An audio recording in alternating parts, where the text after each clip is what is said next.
મહેસાણા વિજાપુરમાં પ્રેરણા સંવાદ કાર્યક્રમ યોજાયો। આસ એજ્યુકેશન ટ્રસ્ટ દ્વારા અમૃત વિદ્યાધામ ખાતે પ્રેરણા સંવાદ યોજાયો હતો। વિદ્યાર્થીઓ તેમની આંતરિક શક્તિઓને ઓળખી શકે અને સ્પર્ધાત્મક પરીક્ષાઓમાં નિર્ભયપણે સારો દેખાવ કરી શકે તેવા શુભ હેતુથી વિદ્યાર્થીઓ અને યુવાનોના પથદર્શક મોટિવેશનલ સ્પીકર શૈલેષ સકપરિયા સાથે પ્રેરણા સંવાદ યોજાયો હતો।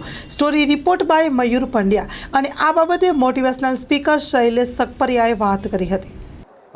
આજે આસ એજ્યુકેશન ટ્રસ્ટ દ્વારા વિજાપુરના આંગણે જે પ્રેરણા સંવાદ યોજાયો, તો ખાસ કરીને વર્તમાન સમયમાં વાલીઓની શું ફરજ છે એ ફરજ વિશે વાલીઓને જાગૃત કરવાનો અને માહિતગાર કરવાનો પ્રયત્ન થયો છે। અને વર્તમાન સમયને ધ્યાનમાં લઈને વિદ્યાર્થીઓ પોતે પરીક્ષાની તૈયારી કઈ રીતે કરી શકે, ન કેવળ પોતાની બોર્ડની પરીક્ષાઓમાં પણ જીવનની પરીક્ષામાં પણ સફળ થવા માટે એમણે શું કરવું જોઈએ એ બાબતોને ધ્યાનમાં લઈને ખાસ તો પોતાની જાતનો એમને પરિચય થાય, પોતાનો ગોલ નક્કી કરે, મહેનત કરે, સંયમ રાખે અને સતત હાર્યા વગર પોતે કામ કરતા રહે, આ મુદ્દાઓને લઈને વિદ્યાર્થીઓ અને વાલીઓ સાથે આજે અહીંયા વાત થઈ છે। ગુલશન મુસ્તફા સાર્વજનિક ટ્રસ્ટ આયોજિત 13મી સમૂહ સાદી।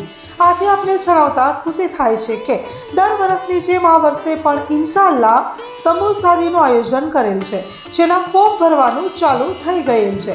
સમૂહ સાદીના ફોર્મ છેલ્લે તારીખ 10/12/2024 સુધી સ્વીકારવામાં આવશે। સમૂહ સાદી ઇન્શાઅલ્લાહ તારીખ 19/1/2025 રવિવારે યોજવામાં આવશે।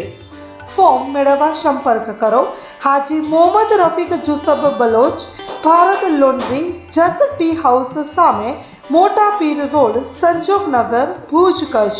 Mobile number 9687314318।